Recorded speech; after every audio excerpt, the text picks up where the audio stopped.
Hello friends, book insider पर आप सभी का स्वागत है। आज हम बात करने वाले हैं हेलो हायर सेल्फ बाय बनी माइकल बुक के बारे में। राजन एक 35 साल का इंसान जो दिल्ली की भागदौड़ भरी जिंदगी में खोया हुआ था, हर रोज एक ही सवाल से जूझता था, मैं कौन हूं और क्या कर रहा हूं। ऑफिस से घर, घर से ऑफिस और कभी कभी दोस्तों के साथ शाम बिताना, यही उसकी जिंदगी थी।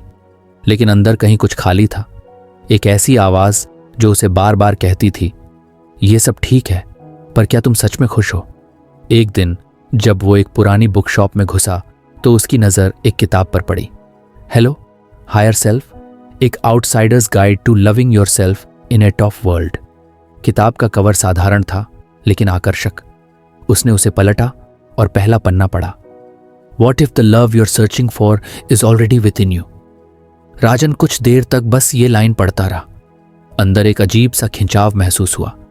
उसने किताब उठा ली और घर ले आया। उस रात चाय का कप हाथ में लेकर उसने पहला चैप्टर पढ़ना शुरू किया। टाइटल था एम्ब्रेस योर हायर सेल्फ। राजन के लिए हायर सेल्फ का मतलब शुरुआत में कुछ अजीब था। उसने खुद से कहा, क्या यह कोई धार्मिक चीज है या फिर बस सेल्फ हेल्प की बात कर रहे हैं? लेकिन जैसे जैसे वो पढ़ता गया उसे समझ आया कि ये उसके बारे में ही है। उसका हायर सेल्फ मतलब उसका असली रूप, वो रूप जो समाज की शर्तों, दूसरों की उम्मीदों और उसके अपने डर से परे है। किताब में एक लाइन थी, you are not broken, you are just buried under expectations and fears that aren't yours. ये पढ़ते ही राजन को अपना स्कूल टाइम याद आ गया। वो कैसे हमेशा अपने टीचर्स और पेरेंट्स की उम्मीदों के पीछे भागता था। तुम्हें टॉप करना है, तुम्हें सबसे आगे रहना है और दूसरों से बेहतर बनो। ये सारी बातें उसके दिमाग में बस गई थीं। किताब ने बताया कि ये सारी चीजें लर्न्ड हायरार्किकल बिलीफ्स या LHB या LHBs होती हैं। ये वो विश्वास होते हैं जो हमें बचपन से सिखाए जाते हैं कि हमारा मूल्य इस बात पर निर्भर करता है कि हम कितने अच्छे हैं, कितने सफल हैं और दूसरे क्या सोचते हैं। राजन ने किताब में एक सवाल पढ़ा, When was the last time you did something without thinking about how others would perceive it? वो सवाल उसके दिल में गूंजने लगा। राजन ने अपनी चाय खत्म की और खिड़की के पास जाकर बैठ गया। वो सोचने लगा कि उसकी जिंदगी में कितनी चीजें सिर्फ दूसरों की वजह से हुई। उसने इंजीनियरिंग इसलिए की क्योंकि उसके पेरेंट्स चाहते थे। उसने एक कॉरपोरेट जॉब इसलिए चुनी क्योंकि वो सुरक्षित थी। और अब इतने सालों बाद उसे लग रहा था कि उसने अपने अंदर के असली राजन को कहीं खो दिया है। अगली सुबह ऑफिस जाने से पहले उसने किताब फिर खोली। उसमें एक एक्सरसाइज थी, take a moment to connect with your higher self. Ask yourself, what do you truly want right now. Rajan ने अपनी डायरी निकाली और लिखा, मैं सिर्फ शांति चाहता हूं। मैं चाहता हूं कि मैं जैसा हूं वैसा ही रह सकूं। दिन भर ऑफिस में भी उसके दिमाग में यह सवाल गूंजता रहा। उसने महसूस किया कि वो अक्सर छोटे छोटे डिसीजन भी इस डर से लेता था कि उसके बॉस, उसके कलीग्स या उसके दोस्त क्या सोचेंगे। लेकिन उस दिन उसने खुद से वादा किया कि वो छोटे छोटे कदम उठाकर अपने हायर सेल्फ को समझने की कोशिश करेगा।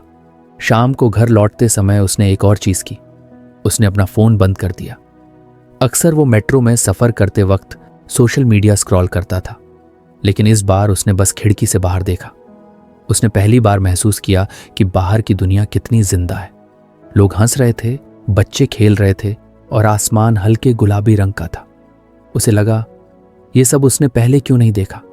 घर पहुंचकर उसने किताब फिर खोली। उसमें लिखा था, अपने आप को प्यार करना एक अभ्यास है। It won't happen overnight but every step counts. Rajan ने सोचा, शायद ये सच है। मैंने खुद को कभी वक्त ही नहीं दिया, हमेशा दूसरों की बातों में फंसा रहा। लेकिन अब मैं खुद को वक्त दूंगा। उसने उस रात एक और एक्सरसाइज की। उसने अपनी डायरी में उन चीज़ों की लिस्ट बनाई जो उसे सच में खुश करती थी। वो चीज़ें जो उसने सिर्फ इसलिए की थीं क्योंकि उसे अच्छा लगता था, ना कि इसलिए क्योंकि कोई और उसे देख रहा था। उसने लिखा, 1 रात को किताब पढ़ना, 2 सुबह सुबह पार्क में टहलना, 3 म्यूजिक सुनना बिना किसी काम के, 4 दोस्तों के साथ बिना किसी एजेंडा के बैठना, 5 कभी कभी बस अकेले रहना। उसने महसूस किया कि इन चीजों को उसने सालों से नहीं किया। अगले दिन उसने ठान लिया कि वो कम से कम एक चीज अपनी खुशी के लिए करेगा। उसने सुबह पार्क जाने का फैसला किया। पार्क में उसने पहली बार महसूस किया कि वो कितना हल्का महसूस कर रहा है। उसने किसी से बात नहीं की, बस पेड़ों, पक्षियों और ठंडी हवा का मजा लिया। उसे एहसास हुआ कि ये वो पल हैं जब वो अपने हायर सेल्फ के सबसे करीब होता है। राजन को अब धीरे धीरे समझ आने लगा था कि किताब का पहला लेसन कितना गहरा है। उसे लगा कि ये सिर्फ एक शुरुआत है। उसने खुद से वादा किया कि वो हर दिन कुछ और अपने हायर सेल्फ के करीब जाएगा। लेकिन यह सफर इतना आसान नहीं था। अगले दिन ऑफिस में एक प्रेजेंटेशन के दौरान उसका बॉस उस पर चिल्ला पड़ा। पहले तो राजन का चेहरा सुर्ख हो गया। उसे गुस्सा और शर्मिंदगी दोनों महसूस हुई। लेकिन तभी उसे किताब की एक और लाइन याद आई। आप जो दूसरे लोग सोचते हैं, आप नहीं हैं। You are what you believe about yourself. उसने गहरी सांस ली और अपने आप से कहा, मैंने अपनी पूरी मेहनत की है। ये उनकी सोच है, मेरी नहीं। शायद पहली बार उसने खुद को सही मायने में डिफेंड किया। अगर आपको हमारी फ्री समरी अच्छी लगती है तो आप हमारे चैनल को सब्सक्राइब कर सकते हैं, हमारी मेंबरशिप खरीद सकते हैं या हमें यूपीआई के थ्रू सपोर्ट कर सकते हैं। अब समरी पर वापस चलते हैं। उसके बॉस का मूड ठीक नहीं हुआ, लेकिन राजन ने महसूस किया कि वो खुद के लिए खड़ा हुआ था। ये छोटा कदम था, लेकिन बहुत बड़ा भी। किताब का पहला लेसन अब उसके हर दिन का हिस्सा बनता जा रहा था। वो खुद को हर दिन कुछ और जान रहा था। उसे लगने लगा था कि वो जो भी तलाश रहा है वो पहले से उसके अंदर है। उसे बस इसे पहचानना था। राजन अब हर दिन अपनी लाइफ में छोटे छोटे बदलाव लाने की कोशिश कर रहा था। हेलो हायर सेल्फ का पहला लेसन उसे ये सिखा चुका था कि उसका हायर सेल्फ उसके अंदर ही है, बस उसे पहचानना है। लेकिन जैसे जैसे वो अपने असली रूप के करीब जाने की कोशिश कर रहा था, उसने महसूस किया कि ये उतना आसान नहीं था। ऐसा लग रहा था जैसे कोई अदृश्य दीवार उसके रास्ते में खड़ी है। और इसी उधेड़बुन में उसने किताब का अगला चैप्टर पढ़ना शुरू किया, dismantle learned hierarchical beliefs, LHB। इस चैप्टर की शुरुआत एक सवाल से हुई थी। किसकी आवाज आपके निर्णयों को नियंत्रित कर रही है? इज इट योर्स और समवन एल्सेस?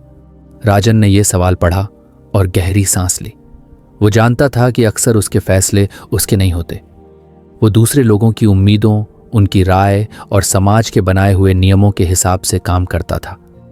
किताब ने कहा कि ये सब लर्न्ड हायरार्किकल बिलीफ्स या LHBs की वजह से होता है।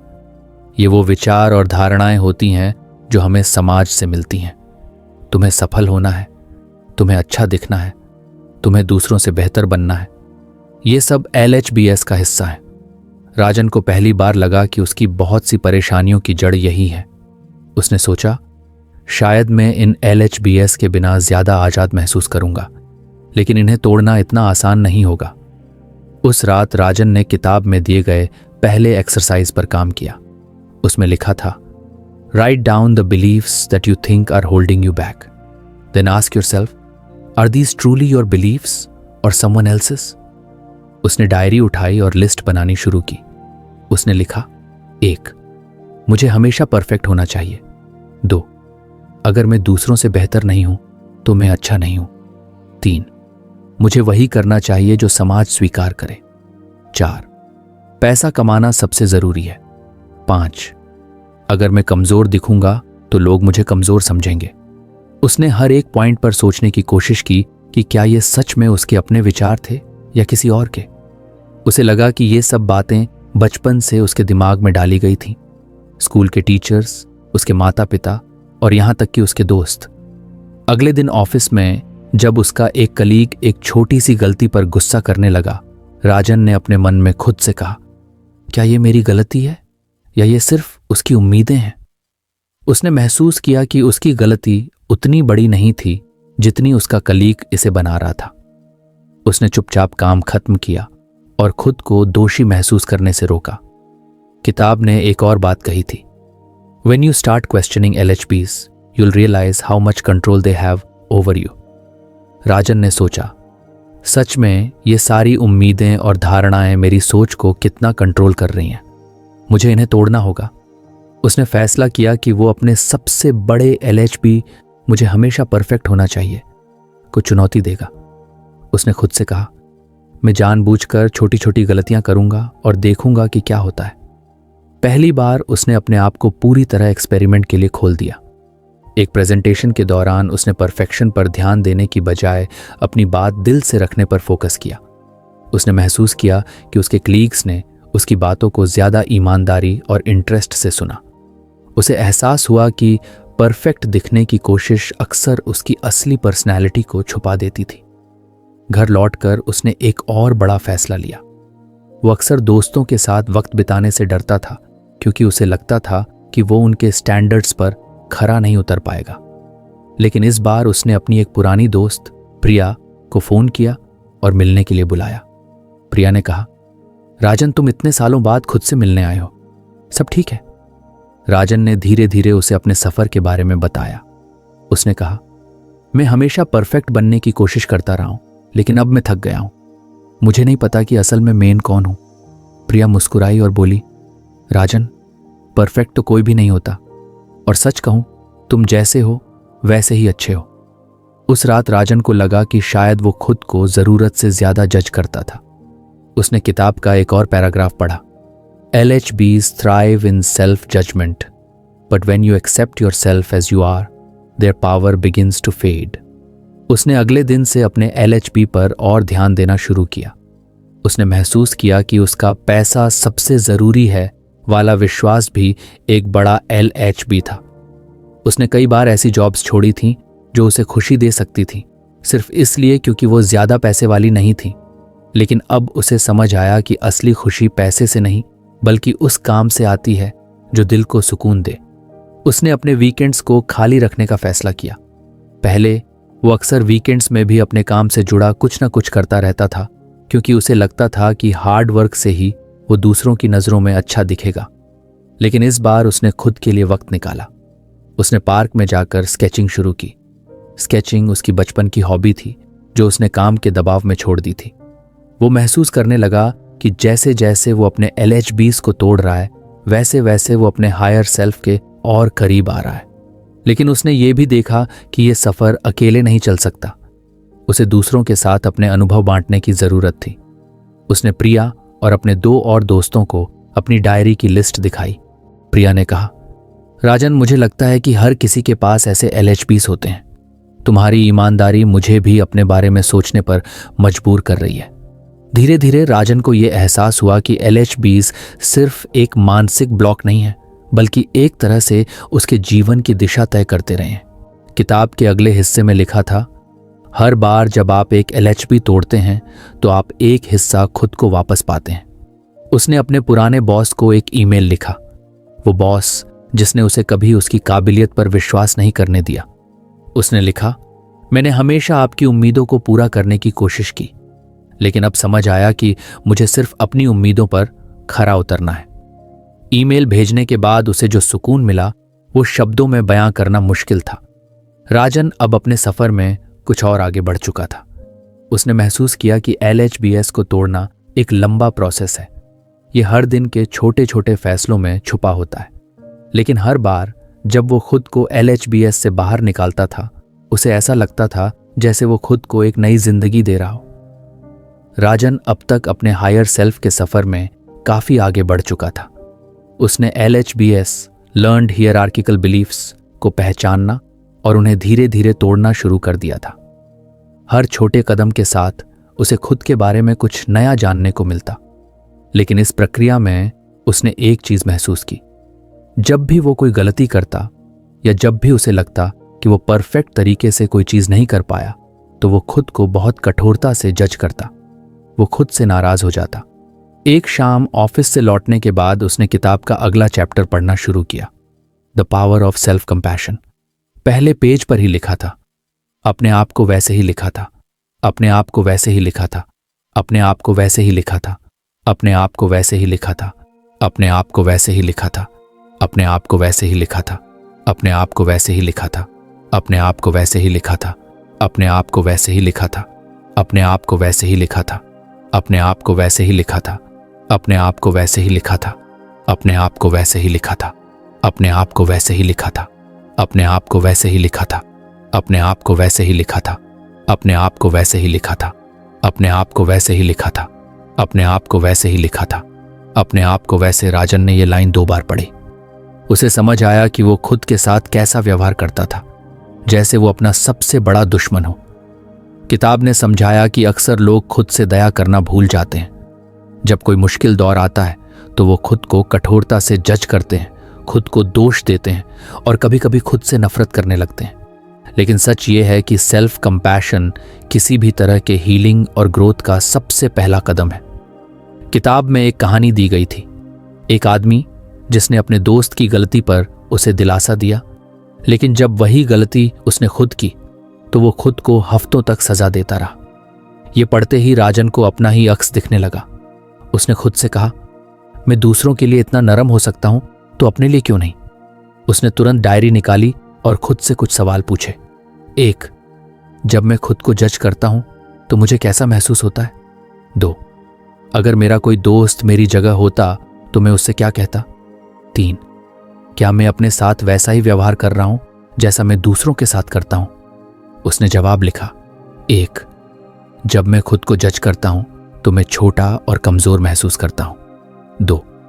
अगर मेरा दोस्त मेरी जगह होता तो मैं उसे कहता कि ये सब ठीक है, गलतियां इंसान ही करते हैं। 3.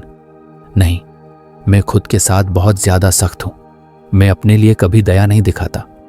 उस रात उसने किताब में दिया गया एक एक्सरसाइज ट्राई किया। उसमें लिखा था, When you feel overwhelmed or guilty, put your hand on your heart and say, It's okay, I am human and I am trying my best. राजन ने ये लाइन धीमे से दोहराई। उसे अजीब लगा, लेकिन साथ ही राहत भी। अगले दिन ऑफिस में एक छोटी सी गलती हो गई। पहले तो राजन का पुराना पैटर्न वापस आया। उसने खुद को कोसना शुरू कर दिया, लेकिन फिर उसने किताब की बात याद की और गहरी सांस ली। उसने खुद से कहा, राजन, ये बस एक गलती है, तुम इंसान हो और इंसान गलतियां करते हैं। यह कहना आसान नहीं था, लेकिन उसे अंदर से कुछ हल्का महसूस हुआ। शाम को घर लौटकर उसने किताब का एक और हिस्सा पढ़ा। उसमें लिखा था, Radical self-compassion doesn't mean avoiding accountability. It means understanding that mistakes are part of the process and growth comes from kindness, not punishment. राजन को लगा कि वो अक्सर खुद को दंडित करता था, लेकिन शायद यही वजह थी कि वो अपनी गलतियों से ज्यादा सीख नहीं पाता था। उसने अपनी पुरानी आदतों को देखने का फैसला किया। वो सोचने लगा कि वो कितनी बार खुद को दोष देता था। जब उसका कोई रिलेशनशिप टूटता तो वो खुद को कोसता। जब उसका कोई काम ठीक से नहीं होता तो वो खुद को बेकार समझने लगता। लेकिन अब उसने ठान लिया कि वो अपनी गलतियों को सीखने का एक जरिया बनाएगा, न कि खुद को चोट पहुंचाने का। अगले हफ्ते जब उसने अपने दोस्तों के साथ एक डिनर प्लान किया तो वो कुछ नर्वस था। उसने कुछ महीने पहले प्रिया और बाकी दोस्तों से खुलकर अपनी फीलिंग्स शेयर की थी और उसे डर था कि कहीं वो उसे जज ना करें। लेकिन इस बार उसने खुद को तैयार किया। उसने खुद से कहा, अगर कुछ गलत भी हो गया तो मैं खुद को माफ करूंगा, ये सीखने का हिस्सा है। डिनर पर उसने अपने दोस्तों को किताब की बातें बताईं। उसने उनसे पूछा, तुम लोग खुद को कैसे ट्रीट करते हो जब कुछ गलत हो जाता है। प्रिया ने जवाब दिया, सच कहूं तो मैं खुद के साथ बहुत सख्त हो जाती हूं। शायद हमें खुद से उतना ही प्यार करना चाहिए जितना हम दूसरों से करते हैं। उस दिन राजन को एहसास हुआ कि सेल्फ कंपैशन सिर्फ एक व्यक्तिगत सफर नहीं है, बल्कि ये दूसरों के साथ गहराई से जुड़े रिश्ते बनाने में भी मदद करता है। जब वो खुद के साथ दयालु होता तो वो दूसरों के प्रति भी ज्यादा सहानुभूति महसूस करता था। उसने किताब के एक और हिस्से को अपनी जिंदगी में लागू करना शुरू किया। उसमें लिखा था, celebrate your small victories, every step forward deserves recognition, no matter how small. उसने सोचा, मैं हमेशा अपनी गलतियों को याद करता हूं, लेकिन कभी अपनी उपलब्धियों पर ध्यान नहीं देता। उसने एक नई डायरी खरीदी और हर रात उसमें अपनी छोटी छोटी जीत लिखनी शुरू की। जैसे, आज मैंने ऑफिस में खुद को जज नहीं किया, मैंने अपने एक पुराने दोस्त से माफी मांगी और खुद को इसके लिए दोषी नहीं ठहराया, मैंने सुबह उठकर योगा किया और खुद को इसके लिए सराहा। धीरे धीरे ये आदत उसकी जिंदगी का हिस्सा बन गई। उसने महसूस किया कि जब वो खुद के प्रति दयालु होता है तो उसकी आत्मा हल्की महसूस करती है।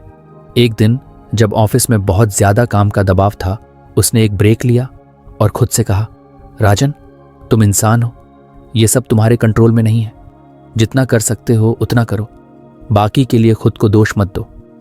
ये सुनने में साधारण लग सकता है, लेकिन उस पल में ये उसके लिए सबसे बड़ी राहत थी। किताब के इस चैप्टर ने उसे ये सिखाया था कि सेल्फ कंपैशन कोई लग्जरी नहीं बल्कि ज़रूरी है। ये सिर्फ एक भावना नहीं बल्कि एक प्रैक्टिस है जो हर दिन की जाती है।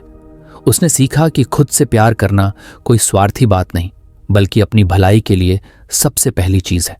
राजन का यह सफर अभी भी जारी था।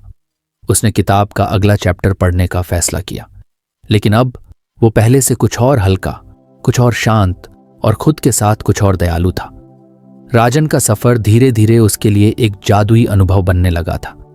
उसने अब तक हायर सेल्फ को अपनाने, LHBs को तोड़ने और खुद के साथ दयालु होने की कला सीख ली थी।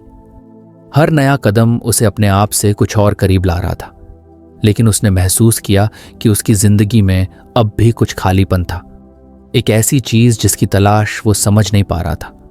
फिर एक दिन उसने किताब का अगला चैप्टर पढ़ना शुरू किया, एंगेज इन क्रिएटिव एक्सप्रेशन। पहले ही वाक्य ने उसे सोचने पर मजबूर कर दिया। Creativity is not just about making art, it is about expressing your true self without judgement. Rajan ने किताब में लिखा पढ़ा, जब हम क्रिएटिव गतिविधियों में शामिल होते हैं तो हम अपने अंदर के बच्चे से जुड़ जाते हैं। We find joy, freedom and healing. ये लाइन पढ़कर उसकी आंखों के सामने बचपन की कुछ तस्वीरें उभर आईं। वो दिन जब वो अपने स्कूल के ड्राइंग कंपटीशन में हिस्सा लेता था, रंगों से खेलता था और बिना किसी डर के अपनी कल्पनाओं को कागज पर उतारता था। उसे याद आया कि कैसे उसने बड़े होते होते उन छोटी छोटी खुशियों को खो दिया था। उसने खुद से पूछा, क्या मैं अब भी वो खुशी महसूस कर सकता हूं? उस रात उसने किताब का एक और पैराग्राफ पढ़ा। उसमें लिखा था, आपकी क्रिएटिविटी को पूरा या उत्पादक नहीं होना पड़ता है, it just needs to be honest. Rajan को लगा कि शायद वो हमेशा अपनी रचनात्मकता को एक रिजल्ट से जोड़कर देखता था। क्या ये अच्छा लगेगा? क्या लोग इसे पसंद करेंगे? ये सवाल हमेशा उसके दिमाग में आते थे, लेकिन किताब ने उसे सिखाया कि रचनात्मकता का असली मकसद अपने दिल की बात कहने का तरीका ढूंढना है। अगले दिन उसने एक पुराने आर्ट स्टोर से कुछ रंग और एक खाली स्केचबुक खरीदी। घर आकर उसने पहली बार ब्रश उठाया और बिना सोचे समझे कैनवास पर रंग भरने लगा। कुछ समय के लिए उसे लगा कि उसका दिमाग पूरी तरह शांत हो गया है। न कोई डर, न कोई उम्मीद, बस वो और उसके रंग। जब उसने पेंटिंग खत्म की तो उसे लगा कि यह कोई मास्टरपीस नहीं था, लेकिन उसे इसकी परवाह नहीं थी। उसने महसूस किया कि पेंटिंग बनाते समय उसे जो खुशी मिली वही सबसे महत्वपूर्ण थी। उसने किताब में दिए गए एक और सुझाव को अपनाया। उसमें लिखा था, revisit the hobbies you loved as a child, they hold the key to your unfiltered joy. Rajan को याद आया कि उसे बचपन में कहानियां लिखने का भी शौक था। वो अपनी कल्पनाओं की दुनिया में खो जाता था और ऐसी कहानियां लिखता था जिन्हें वो अपने दोस्तों को पढ़कर सुनाता था। उसने एक पुरानी नोटबुक निकाली और लिखने की कोशिश की। पहले कुछ मिनटों तक उसे समझ नहीं आया कि कहां से शुरू करे, लेकिन जैसे ही उसने पेन उठाया और लिखना शुरू किया, उसकी कल्पनाएं बहने लगीं। उसने महसूस किया कि लिखते वक्त वो किसी और दुनिया में चला जाता है, एक ऐसी दुनिया जहां कोई सीमा नहीं होती, जहां वो कुछ भी हो सकता है और जहां उसकी भावनाएं आजाद थीं। उसने महसूस किया कि लिखना सिर्फ एक एक्टिविटी नहीं बल्कि एक तरह की थेरेपी है। उसने अपनी परेशानियों, अपने डर और अपनी उम्मीदों को कागज पर उतारा। यह ऐसा था जैसे वो खुद से बातचीत कर रहा हो। किताब ने उसे एक और अहम बात सिखाई थी, your creative expression is a mirror of your inner world. It doesn't have to make sense to others as long as it makes sense to you. उसने ये बात अपने दिल में बैठा ली। उसने हर वीकेंड कुछ नया क्रिएट करने का फैसला किया। कभी वो पेंटिंग करता, कभी लिखता और कभी बस संगीत सुनते हुए अपने ख्यालों को डायरी में उतारता। उसने महसूस किया कि हर बार जब वो अपनी रचनात्मकता में खो जाता तो वो अपने आप के और करीब महसूस करता। एक दिन उसने अपने दोस्तों को बुलाया और अपनी पेंटिंग्स और कहानियां दिखाईं। पहले वो कुछ नर्वस था। उसे लगा कि शायद लोग उसकी कोशिशों का मजाक उड़ाएंगे, लेकिन प्रिया ने कहा, राजन, ये तो बहुत खूबसूरत है। तुमने अपनी भावनाओं को इतनी ईमानदारी से दिखाया है। मुझे लगता है कि तुम्हें यह हमेशा करते रहना चाहिए। उसके दोस्तों की तारीफ ने उसे एहसास दिलाया कि रचनात्मकता सिर्फ उसे खुद से नहीं बल्कि दूसरों से भी जोड़ रही थी। फिर उसने एक नई चीज ट्राई की। किताब ने कहा था, play is an essential part of creativity, don't be afraid to be silly. Rajan ने एक दिन अपने भतीजे के साथ उसकी खिलौनों की गाड़ी पर खेलना शुरू कर दिया। पहले तो उसे लगा कि यह बचकाना है, लेकिन जैसे ही उसने अपने दिमाग से एडल्ट होने का बोझ हटाया, वो खेल में इतना खो गया कि उसे वक्त का पता ही नहीं चला। उसने महसूस किया कि बचपन की मासूमियत और मस्ती उसे कितना सुकून दे रही थी। धीरे धीरे राजन ने अपनी जिंदगी में हर दिन कुछ कुछ क्रिएटिविटी को शामिल करना शुरू किया। ऑफिस में जब काम का प्रेशर होता तो वो बीच में 10 मिनट का ब्रेक लेकर अपनी डायरी में डूडल्स बना लेता। जब वो थका हुआ महसूस करता तो घर आकर पेंटिंग करता। उसने महसूस किया कि रचनात्मकता सिर्फ एक एक्टिविटी नहीं थी, बल्कि ये उसकी आत्मा को ठीक करने का जरिया बन गई थी। उसने महसूस किया कि जब वो अपनी भावनाओं को किसी रचनात्मक तरीके से व्यक्त करता है तो वो अंदर से हल्का महसूस करता है। किताब के इस चैप्टर ने राजन को ये सिखाया था कि रचनात्मकता सिर्फ एक टैलेंट नहीं बल्कि हर इंसान की ज़रूरत है। ये हमें खुद से जोड़ती है, हमारे डर और दर्द को ठीक करती है और हमें खुशियां देती है। अब राजन का सफ़र अगले चैप्टर की तरफ बढ़ रहा था, लेकिन वो जानता था कि उसने अपनी रचनात्मकता के जरिए खुद से जुड़ने का एक नया तरीका ढूंढ लिया है। राजन के लिए अब तक का सफ़र बदलने वाला साबित हुआ था। उसने अपने हायर सेल्फ को अपनाया, समाज के बनाए हुए LHBs को तोड़ा, खुद के साथ दया करना सीखा और अपनी रचनात्मकता को फिर से जिंदा किया। लेकिन जितना वो खुद को बेहतर जानने की कोशिश करता, उतना ही उसे महसूस होता कि उसके अंदर कुछ ऐसे सवाल हैं जिनके जवाब वो ढूंढ नहीं पा रहा था। एक दिन उसने किताब का अगला चैप्टर पढ़ना शुरू किया, रिफ्लेक्ट थ्रू जर्नलिंग। पहले पेज पर ही लिखा था, जर्नलिंग एक सेफ स्पेस है जहां आपके विचार, भावनाएं और डर हो सकते हैं बिना किसी जजमेंट के। It is a tool to understand yourself better and grow from within. Rajan को याद आया कि उसने बचपन में एक डायरी रखी थी। वो उसमें अपनी रोजमर्रा की बातें और ख्याल लिखा करता था, लेकिन बड़े होते होते उसने लिखना बंद कर दिया था। शायद इसलिए क्योंकि उसे लगा कि अब उसके पास इतना समय नहीं है। लेकिन किताब ने उसे याद दिलाया कि जर्नलिंग सिर्फ समय बिताने का जरिया नहीं बल्कि खुद से जुड़ने का एक तरीका है। किताब में आगे लिखा था, When you write, you give your emotions a voice and your mind a place to rest. It's like having a conversation with your higher self.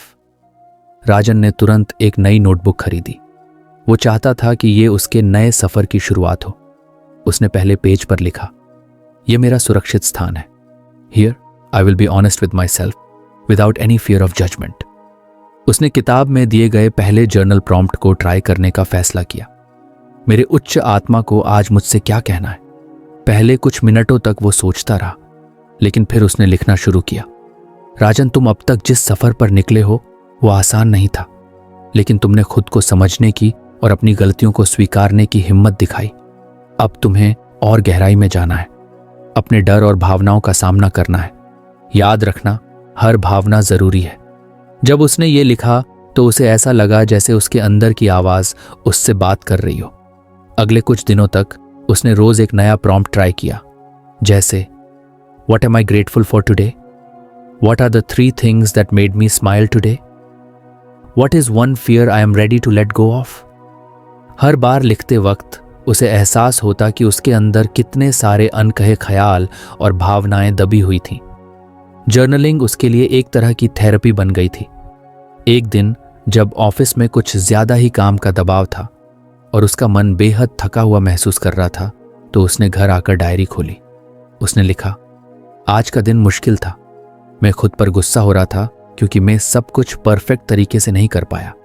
लेकिन फिर मैंने सोचा कि मैं इंसान हूं और इंसान गलतियां करता है। मैं खुद को इसके लिए माफ करता हूं। ये लिखते वक्त उसे ऐसा लगा जैसे उसका सारा तनाव धीरे धीरे गायब हो रहा हो। उसने महसूस किया कि जर्नलिंग सिर्फ लिखने भर का काम नहीं, बल्कि खुद से एक सच्ची बातचीत थी। कुछ दिनों बाद उसने किताब में दिए गए अगले प्रॉम्प्ट को ट्राई किया, What are the beliefs that are holding me back? राजन ने ईमानदारी से लिखा। मैं अक्सर सोचता हूं कि मुझे हर चीज में परफेक्ट होना चाहिए। शायद ये इसलिए क्योंकि बचपन से मुझे यही सिखाया गया कि अगर मैं बेस्ट नहीं हूं तो मैं कुछ भी नहीं हूं। ये सोच मुझे हमेशा डराती है, लेकिन अब मैं इसे बदलना चाहता हूं। उसने नोट किया कि जब वो अपने डर और विश्वासों को कागज पर लिखता है तो वो उन्हें ज्यादा अच्छे से समझ पाता है, और जब वो समझ पाता है तो उन्हें बदलना आसान हो जाता है। एक और प्रॉम्प्ट जिसने उसे बहुत प्रभावित किया वो था write a letter to your younger self. Rajan ने लिखा, डियर छोटू राजन, तुम्हें पता है जब तुम छोटे थे तो तुम्हारे पास कितनी मासूमियत और सपने थे। तुमने कभी इस बात की परवाह नहीं की कि लोग तुम्हारे बारे में क्या सोचते हैं। मैं चाहता हूं कि तुम उस आजादी को फिर से याद करो। तुम्हारे पास बहुत पोटेंशियल है, और हां, अगर तुम गलतियां करते हो तो याद रखना कि तुम उससे सीखने के लिए बने हो, सजा देने के लिए नहीं। तुम हमेशा मेरे साथ हो, तुम्हारा बड़ा राजन। ये लिखते वक्त राजन की आंखों में आंसू आ गए। उसने महसूस किया कि उसने खुद को लंबे समय से इग्नोर किया था। किताब के इस चैप्टर ने उसे एक और चीज सिखाई थी, celebrate your progress no matter how small it is. Use your journal to recognise how far you have come. उसने एक पेज पर अपने सफर की हर छोटी बड़ी जीत लिखी, जैसे मैंने खुद को जज करना कम कर दिया है, मैंने अपनी रचनात्मकता को फिर से जिंदा किया है, मैं अब खुद से ज्यादा ईमानदारी से बात करता हूं। हर बार जब वो थका या निराश महसूस करता तो वो इस पेज को पढ़ता और उसे अपने सफर पर गर्व होता। जर्नलिंग ने राजन को एक नई ताकत दी थी। ये उसकी सोच को साफ करने, उसकी भावनाओं को समझने और खुद को बेहतर बनाने का जरिया बन गया था।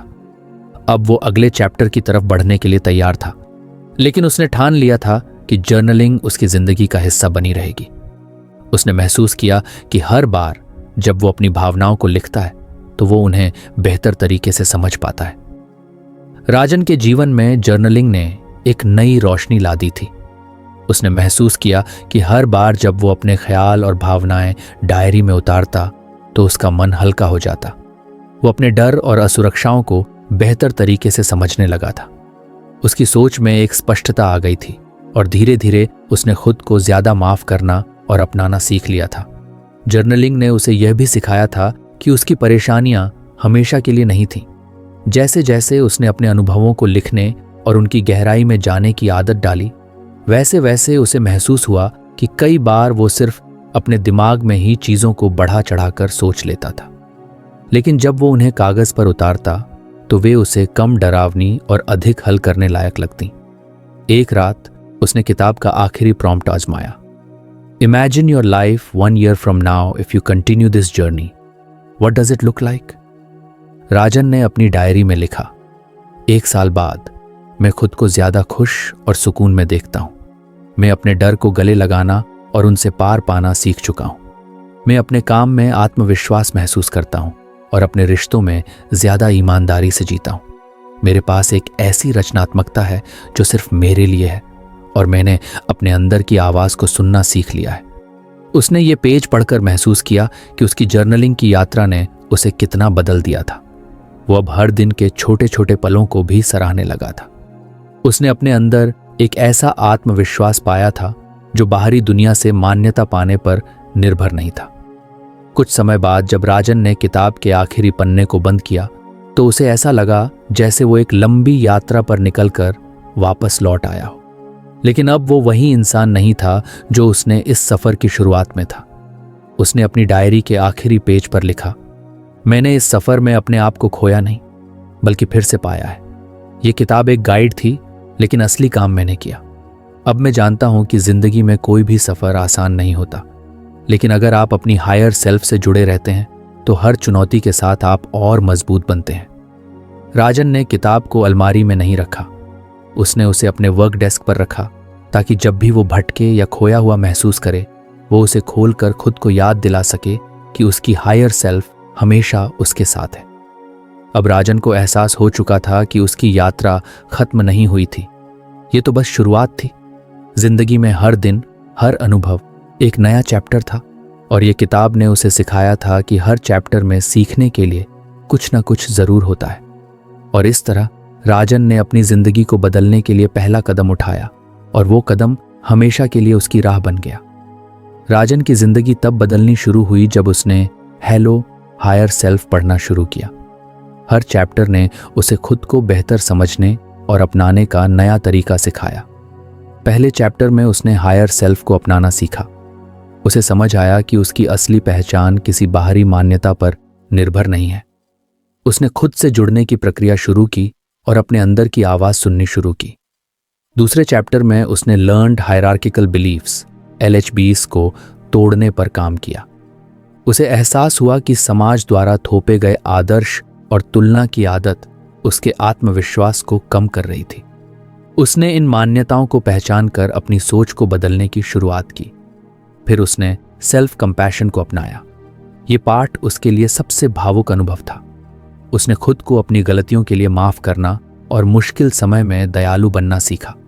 राजन को समझ आया कि खुद से प्यार करना जरूरी है और ये कभी भी स्वार्थी नहीं होता। इसके बाद उसने क्रिएटिव एक्सप्रेशन की ताकत को पहचाना। बचपन में छूटे अपने शौक जैसे पेंटिंग और लिखने को फिर से अपनाया।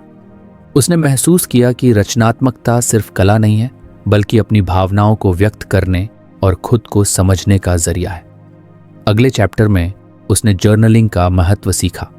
डायरी लिखने से उसे अपने ख्याल और भावनाओं को बिना जज किए व्यक्त करने का मौका मिला। हर बार लिखते समय वो अपने डर, खुशियों और उम्मीदों को बेहतर समझने लगा। उसने अपने सफर की प्रगति को मनाया और हर छोटी जीत को सराहा। इन सभी पाठों ने मिलकर राजन की जिंदगी को एक नई दिशा दी। उसने अपने हायर सेल्फ से जुड़ना, खुद को स्वीकार करना और अपनी भावनाओं को सम्मान देना सीखा। हालांकि सफर अभी भी जारी था, लेकिन अब उसे पता था कि हर दिन उसे मजबूत और खुशहाल बनाने का मौका देता है। तो फ्रेंड्स, ये थी हमारी आज की बुक समरी। आपको कैसी लगी कमेंट करके ज़रूर बताएं और धन्यवाद आपका समरी एंड तक सुनने के लिए। सुनने के